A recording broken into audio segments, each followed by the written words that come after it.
Oke, nah kalau gitu kita langsung persilakan saja PT Agit untuk menyampaikan materinya. Silakan PT Agit.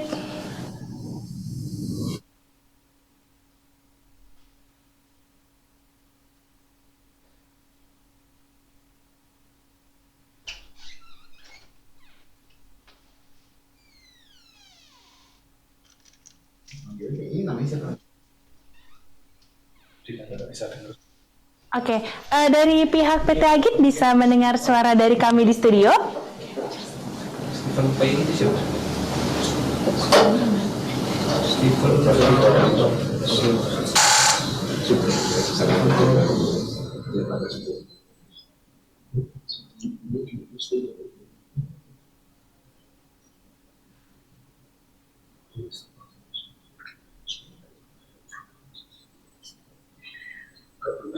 Oke, ke Bapak Binsar Marbun dulu ya, mohon izin ini di kolom chat ada.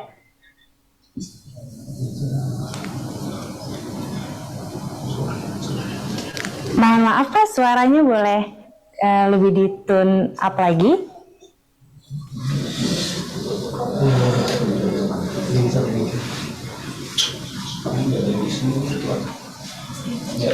Oke, kita akan serahkan ke Bapak Binsar Marbun sebentar ya Pak ya. Kita jadikan panelis terlebih dahulu.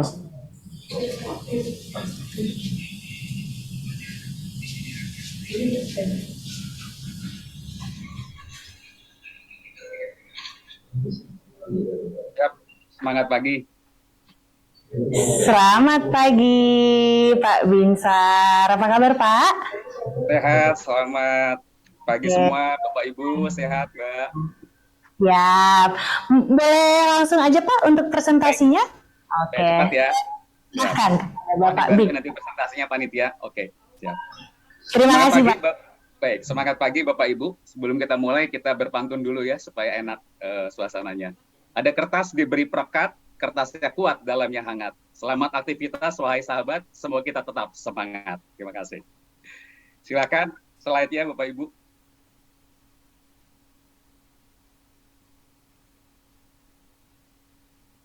Ada dari panitia atau dari saya?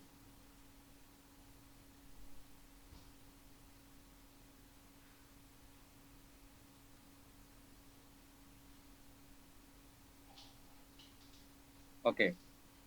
Baik, dari kami aja ya. Baik, kami akan coba run through slide kami dari Agit.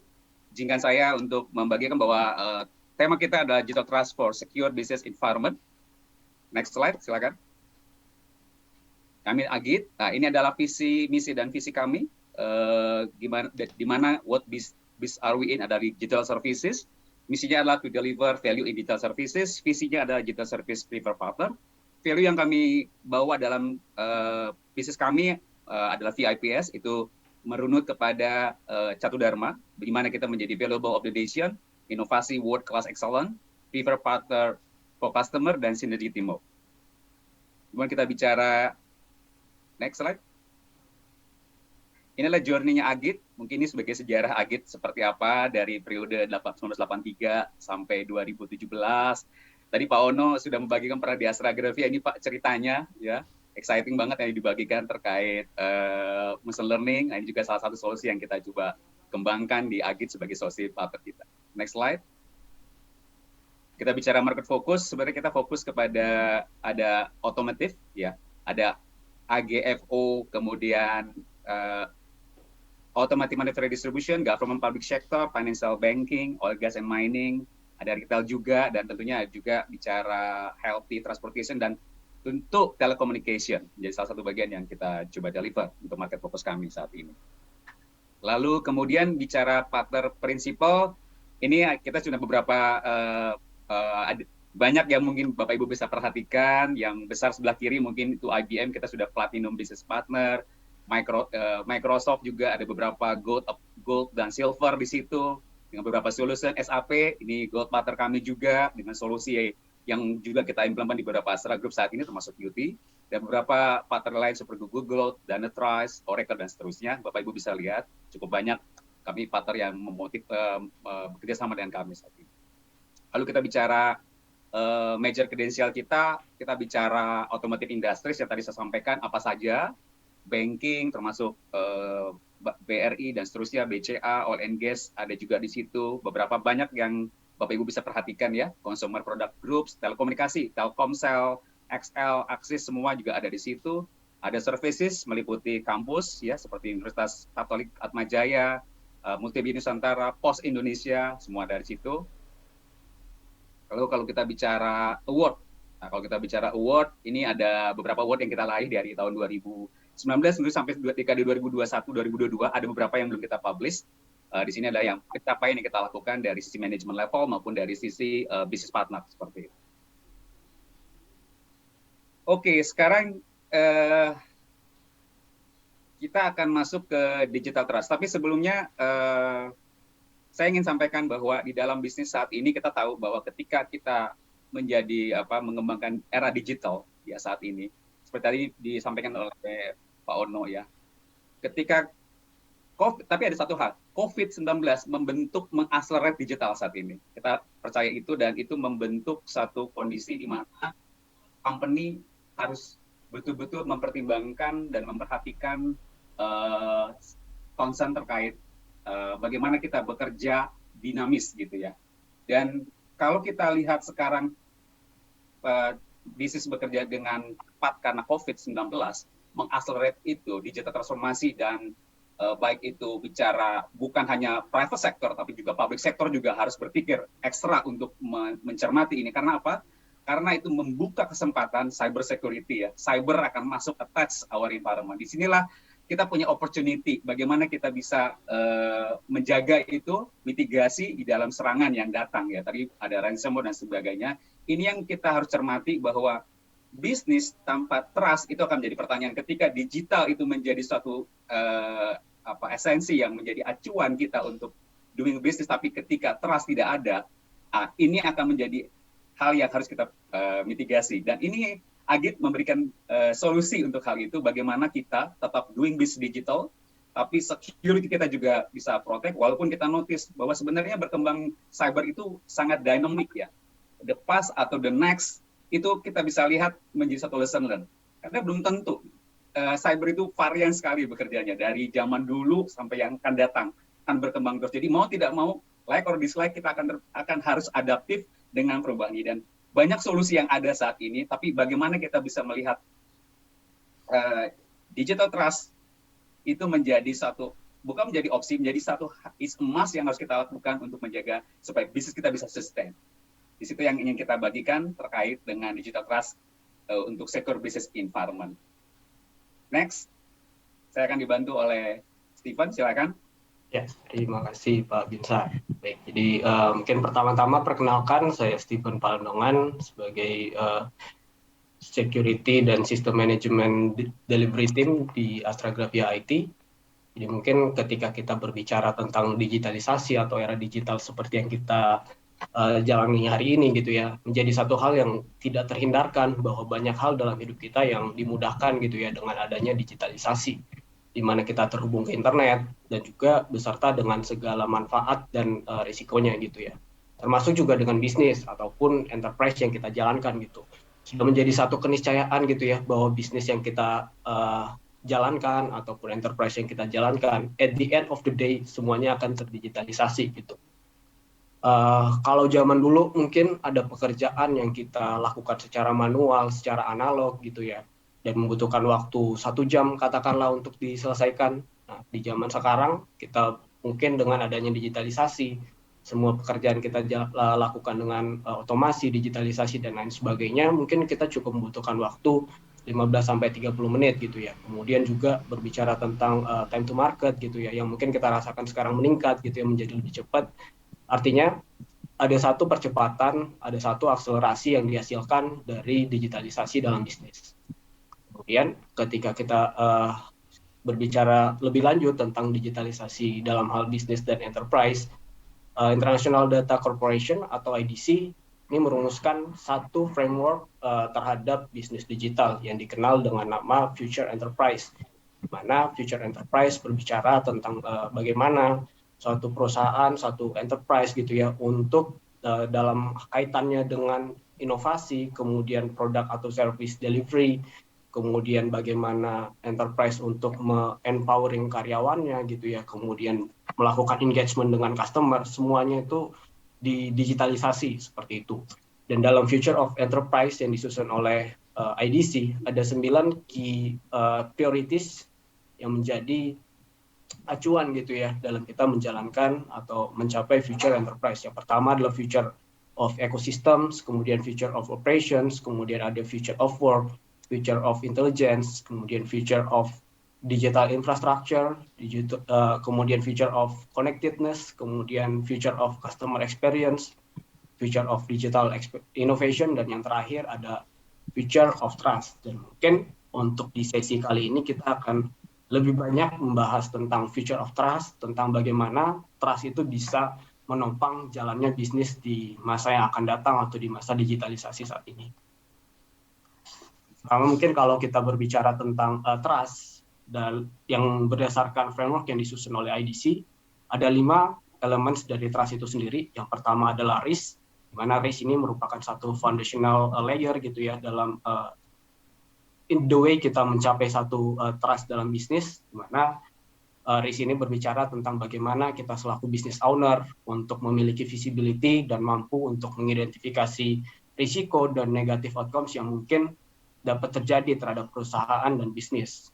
Kemudian di layer compulsory, di layer kedua kita bisa lihat adanya security gitu ya, ada elemen security, di mana security adalah berbicara tentang bagaimana kita menyusun must do items gitu ya berdasarkan risk yang telah kita identifikasi di layer sebelumnya atau di tahap sebelumnya, di mana ini adalah untuk kita mengurangi ataupun mencegah terjadinya negative outcomes dan juga negative impact lainnya terhadap bisnis dan perusahaan. Kemudian berikutnya ada compliance, di mana ini berbicara tentang bagaimana perusahaan dan bisnis yang kita jalankan itu tetap berjalan sesuai dengan regulasi yang berlaku gitu ya, sesuai dengan hukum dan undang-undang yang berlaku. Kemudian setelah kita telah memenuhi elemen ataupun layer foundational dan compulsory elemen gitu ya, maka kita dapat berfokus untuk menyusun strategi bagaimana kita membangun satu ethics and social responsibility dan perlindungan terhadap customer privacy dan juga terhadap organization privacy seperti itu.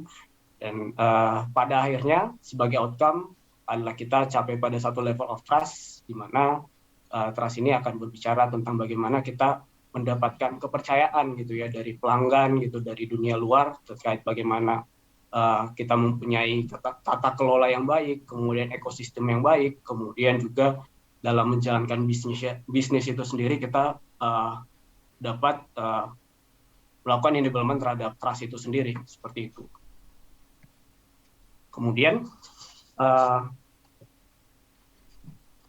tidak dapat kita hindarkan juga gitu ya bahwa pandemik itu menjadi salah satu faktor pemicu terhadap trust itu sendiri, di mana kita bisa lihat sepanjang pandemik gitu ya, ada mungkin term seperti resilience, kemudian agility menjadi term yang sangat menarik untuk kita bahas gitu ya, menjadi term yang sangat sering kita dengarkan gitu ya, bagaimana perusahaan untuk bertahan gitu ya dalam masa pandemik.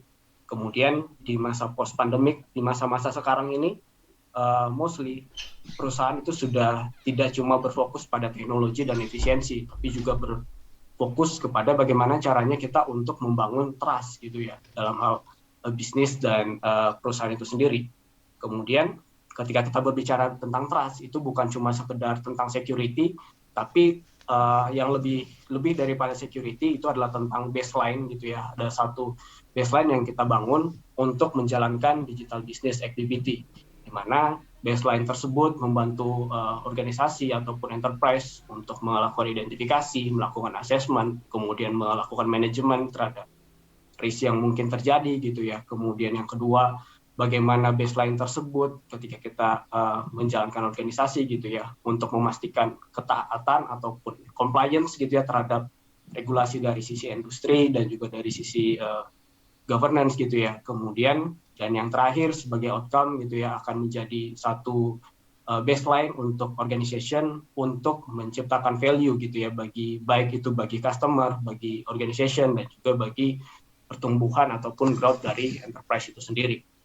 Kemudian kalau kita lihat berdasarkan survei yang dilakukan oleh IDC, 24% organization secara global gitu ya menempatkan trust sebagai salah satu roadmap yang akan dikerjakan pada tahun 2022.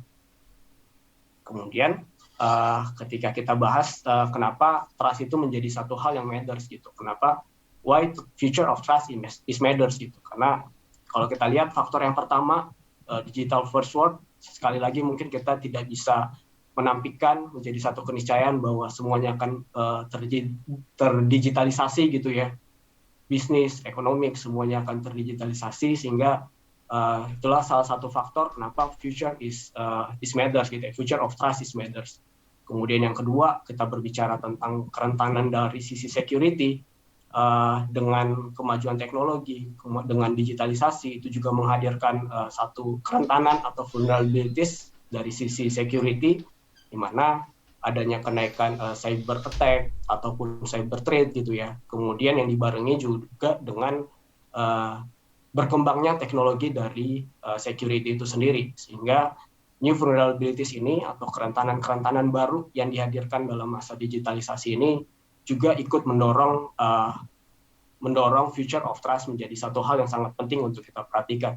Kemudian dari sisi industrinya sendiri, ekosistem industri saat ini kita tahu gitu ya, sudah menjadi satu hal yang sangat dynamic, di mana antar perusahaan bisnis to bisnis itu connected gitu ya, antar perusahaan A dan B, aplikasi milik perusahaan A dan aplikasi milik perusahaan B, third party dan lain sebagainya itu saling terkoneksi gitu ya, saling terhubung. Kemudian yang kedua dari sisi people-nya juga connected secara independen gitu ya. Misalkan kita tahu kalau dulu bekerja itu cuma dari satu tempat, dari kantor, tapi sekarang kondisi memaksa dan mengarahkan kita gitu ya untuk bekerja dari manapun, working from anywhere, baik itu dari rumah, dari kafe, dan dari manapun gitu.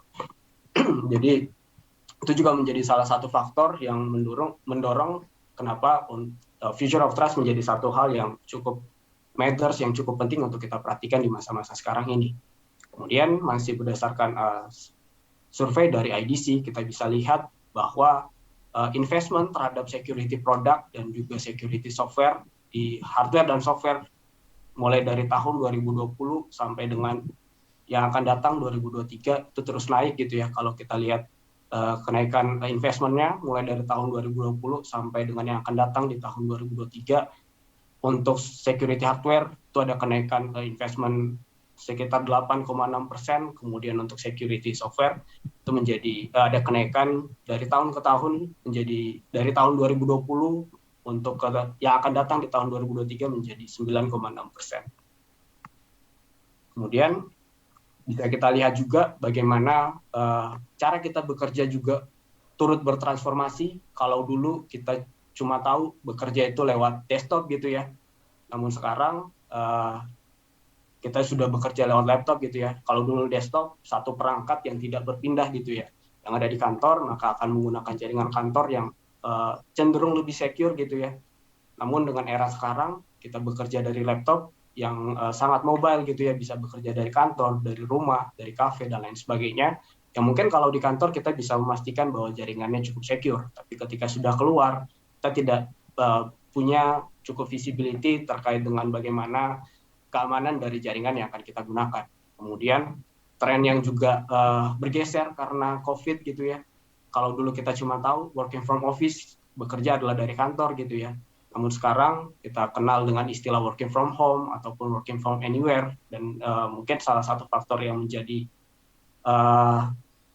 membuka celah terhadap kerentanan security adalah jaringan yang kemudian kita gunakan dan behavior yang kita gunakan, behavior dari penggunanya itu sendiri. Kemudian kita semua juga merasakan gitu ya bahwa internet adalah tempat di mana kita bekerja di hari-hari ini menggunakan browser, email, dan service-service lainnya. Kemudian kalau kita lihat ini berdasarkan investigation report dari Verizon Data Breach di tahun 2022, itu menempatkan social engineering sebagai salah satu atau top penyebab dari adanya data breach yang terjadi di Asia Pasifik. Itu di angka kurang lebih 50%, kemudian disusul dengan basic web attacks, kemudian system intrusion gitu. Yang menarik untuk kita lihat sebenarnya adalah social engineering, di mana kalau kita bicara soal social engineering, yang diserang itu bukanlah sistem dari perusahaan, tapi yang diserang adalah personal gitu ya. Atau yang mungkin kita kenal juga dengan human hacking gitu, yang memanfaatkan ketidaktahuan pengguna, ketidaktahuan karyawan terhadap keamanan atau terhadap security, dan itulah yang kemudian diserang oleh para cyber attacker. Jadi di sini kita bisa lihat ada satu kerentanan yang terjadi di sisi endpoint atau di sisi karyawan atau di sisi user melalui social engineering atau human hacking. Jadi ya ketika kita bicara challenge untuk bisnis di hari-hari ini terhadap digital bisnis hari-hari ini adalah bagaimana enterprise atau organization tetap mempunyai tanggung jawab untuk menjaga endpoint dari serangan seperti itu. Kemudian ketika kita lihat lagi mungkin agak sedikit flashback mungkin kasus-kasus data breach di tahun 2022. Di Januari 2022 diawali dengan data breach di Bank Indonesia sebanyak 74 GB confidential document itu ke-expose gitu ya, mengalami kebocoran melalui serangan ransomware. Kemudian dilanjutkan dengan masih di Januari 2022 data pelamar pekerjaan di PT Pertamina Training and Consulting juga mengalami kebocoran seperti itu. Kemudian kita sedikit di beberapa bulan lalu, di bulan Agustus 2022, 2,6 juta data atau setara dengan 16,79 GB data pelanggan IndiHome juga mengalami kebocoran gitu ya, kemudian diekspos di salah satu Red Forum. Kemudian yang masih di Agustus 2022 kita dapatkan informasi bahwa 252 GB data pelanggan dan juga data perusahaan milik Jasa Marga Toll Road Operator atau JMTO itu juga mengalami kebocoran. Kemudian di September 2022 dari salah satu kementerian di Indonesia yaitu Kementerian Sosial 102 juta data masyarakat gitu ya, data warga Indonesia itu juga mengalami kebocoran mulai dari informasi KTP, kemudian kartu keluarga dan kartu asuransi itu mengalami kebocoran dari database kementerian. Kemudian agak sedikit keluar Indonesia mungkin di negara tetangga dari Starbucks Singapura pada September 2022 kita mengetahui gitu ya ada 200.000 data customer Starbucks yang juga compromise, itu yang berisi data-data personal milik customer Starbucks. Dan kalau kita lihat mungkin dari 6 event yang terjadi di sepanjang tahun 2022, kita bisa melihat gitu ya bahwa serangan di hari-hari ini nggak cuma terjadi di sisi sistem perusahaan gitu ya, tapi juga terjadi di sisi endpoint gitu, atau di sisi user seperti mungkin yang terjadi di Bank Indonesia, sumber kebocorannya itu adalah terkonfirmasi dari PC ataupun dari perangkat milik karyawan seperti itu. Jadi menjadi sangat penting untuk kita menjaga perimeter security kita baik itu di internal sistem maupun di sisi end user seperti itu. Kemudian secara statistik berdasarkan CISO Connect Report di tahun 2022 berdasarkan cyber attacks yang menyebabkan kerugian material berdasarkan organization size, bisa kita lihat bahwa untuk perusahaan yang kurang dari 100 karyawan mungkin cenderung lebih rendah. Apakah ini cukup aman gitu ya, 34,8%. Apakah ini berarti bahwa less than 100 employees ini berarti perusahaannya aman? Tapi sayangnya tidak gitu ya. Tapi yang terjadi adalah banyak attacker yang merasa bahwa perusahaan yang kurang dari 100 karyawan itu tidak mempunyai cukup data yang berharga untuk diretas seperti itu. Kemudian untuk perusahaan yang skalanya cukup besar gitu ya, kalau kita lihat di 10 perusahaan yang mempunyai 10.000 atau lebih karyawan, itu juga cukup rendah kalau kita bicara tentang kasus-kasus cyber attacks-nya. Nah, apakah mereka juga tidak diserang gitu ya, atau apakah karena mereka tidak punya data yang cukup berharga? Jawabannya adalah tidak. Itu karena kenapa mereka cukup aman, karena mereka sudah punya cukup proteksi terhadap security yang lebih secure gitu ya, yang lebih tebal lagi perimeter security-nya. Sementara untuk perusahaan-perusahaan yang di skala menengah gitu ya, mulai dari 100 sampai dengan 9.000 karyawan, disitulah kerentanan atau cyber attacks berdasarkan statistik ini kita bisa lihat bahwa disitulah tempat di mana kerentanan itu terbuka lebar gitu. Celah security sangat terbuka lebar.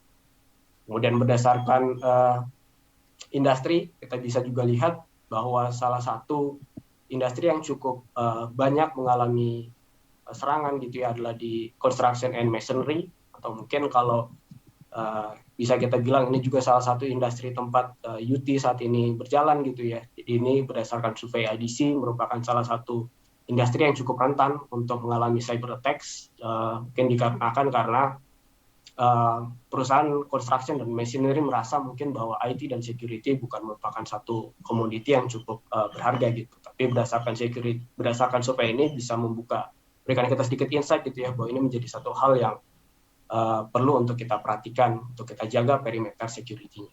Kemudian berdasarkan potential effect terhadap organization dari cyber attack yang terjadi, kalau kita lihat di 3 teratas itu adalah exposure of personal information gitu ya, dan informasi sensitif lainnya, kemudian downtime for critical infrastructure services, kemudian salah satu yang sudah jelas terjadi adalah brand or reputational damage gitu. Jadi ketika satu perusahaan itu sudah ke breach gitu ya, datanya ke expose ke internet atau ke publik, itu akan menjadi satu yang akan sangat terpengaruh adalah terhadap reputational dari brand perusahaan tersebut.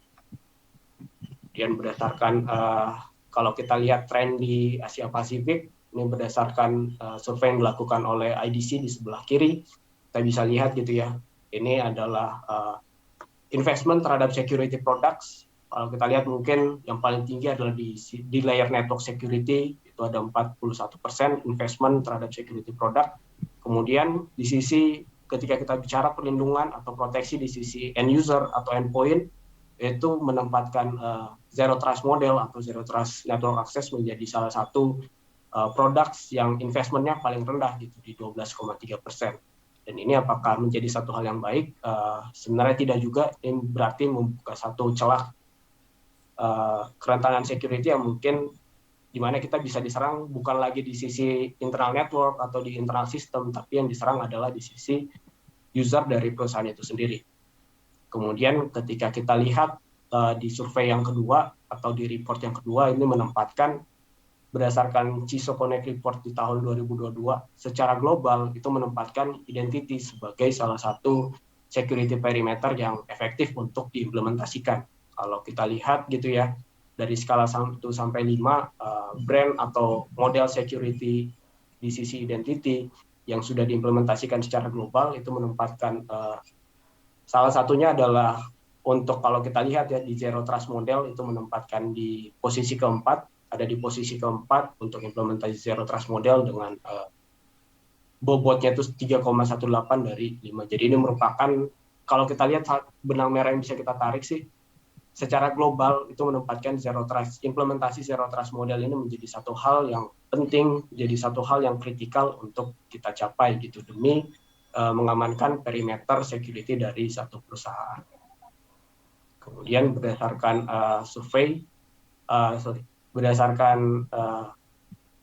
kalau kita lihat ya di tahun 2022 ini di bulan Oktober, Tokopedia sebagai salah satu perusahaan e-commerce yang terbesar di Indonesia itu mendapatkan penghargaan dari IDC sebagai Best in Future of Trust atas concern, atas kontribusi Tokopedia, atas mungkin komitmen Tokopedia terhadap perlindungan data privacy pelanggan khususnya, di mana Tokopedia membangun satu tim Data Protection and Privacy Office yang memang berfokus untuk menjaga conformance atau kepatuhan Tokopedia terhadap data peraturan atau perundang-undangan data privacy, dan juga menyiapkan untuk risk mitigation terhadap isu-isu personal data dan privacy. Mungkin seperti itu.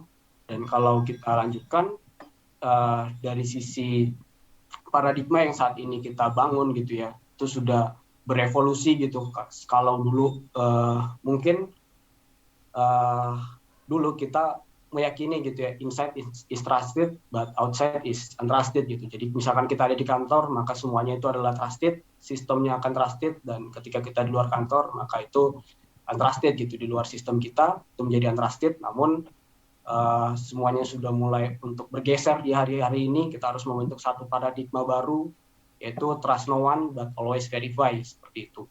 Kemudian kalau dulu angka remote work itu cukup rendah, 25%, namun di masa-masa sekarang itu sudah berbalik gitu ya, 75% karyawan itu sudah mulai remote dan juga menyebabkan VPN yang overload. Kemudian kalau dulu mungkin kita aplikasi yang kita punya dan data yang kita punya itu disimpan di satu private space atau di satu tempat gitu ya yang sifatnya private. Namun di masa-masa sekarang kemajuan teknologi cloud gitu ya menggiring kita kepada satu teknologi yang mungkin kita kenal dengan software as a service atau solusi lain yang berbasis di cloud gitu ya, sehingga application and data itu tersebar di mana-mana, tidak terpusat di satu tempat yang private lagi. Mungkin seperti itu ya kalau kita bicara tentang paradigma dalam modernisasi teknologi hari-hari ini. Ya, untuk mungkin menambahkan sedikit untuk paradigma yang baru ini, jadi berkaitan dengan aplikasi dan data yang ada di mana-mana, lalu user kita juga yang memang kerja dari mana-mana. Sebagai contoh, kalau misalkan zaman dulu kita pakai server yang NFS dan itu di hosting di dalam data center. Kalau sekarang mungkin kita move on-nya ke Office 365 ataupun nanti kita juga punya aplikasi seperti Dropbox. Nah, lalu untuk kita meeting juga biasanya pakai Teams atau pakai Zoom. Nah, aplikasi-aplikasi tersebut atau how kita connect ke aplikasi tersebut itu juga harus kita secure karena pendekatannya berbeda. Zaman dulu aplikasi-aplikasi yang dulu digunakan itu ada di hosting di satu server di dalam kantor. Nah, sekarang di hosting di luar kantor seperti itu, dan itu juga bisa diakses dari manapun. Mungkin next. Nah, challenge-nya untuk kita dapat legacy aplikasi approach untuk ke arah aplikasi akses. Jadi ada beberapa loophole atau beberapa surface attack area. Yang pertama, memang attacker kalau misalnya kita hosting aplikasi yang ada di software as a service atau infrastruktur as a service kita yang ada di cloud dan itu selama itu mempunyai IP public, dan nantinya itu bisa di-discovery oleh attacker seperti itu. Nah, ini akan mengundang attacker-attacker untuk mengeksploitasi aplikasi-aplikasi yang di hosting, baik itu di software as a service atau infrastruktur as a service yang ada di internet, ataupun nanti attacker-attacker itu bisa juga masuk ke dalam infrastrukturnya kita selama itu IP public, ataupun kita mengakses aplikasi-aplikasi yang ada di public seperti itu. Nah, jadi ke arah sana, dan juga kita juga ada beberapa use case untuk third party. Dari sisi third party yang memang compliance-nya itu balik lagi, kita nggak bisa kontrol compliance-nya third party itu, kecuali kita nanti kasih beberapa perimeter yang mereka harus absorb untuk akses ke dalam internal aplikasi kita. Nah, untuk yang third party ini sebagai contoh, kalau kita sedang submit dokumen tender, ataupun kita sebagai vendor akan mengkonfigurasi, membantu customer untuk konfigurasi device-nya yang ada di sana, ataupun kita sebagai developer, kita akan mendevelop aplikasi-aplikasi yang ada di internal. Nah, untuk itu akan meningkatkan yang namanya surface attack area-nya dari sisi organisasinya kita. Karena kita sebagai third party harusnya kita tidak ditrusted oleh internalnya. Nah, challenge-nya lagi kalau di dalam modern cyber attack, ya ada beberapa memang malware khusus zaman sekarang setelah pandemi ini naik, yang seperti tadi, malware-malware ini dia bisa menipu untuk banyak security solution kita. Sebagai contoh, secure web gateway antivirus, itu bisa ditipu sama mereka. Dan sandboxing juga bisa tidak melihat si malware-nya tersebut. Apalagi kalau misalnya ke arah IOC based detection. Mungkin next.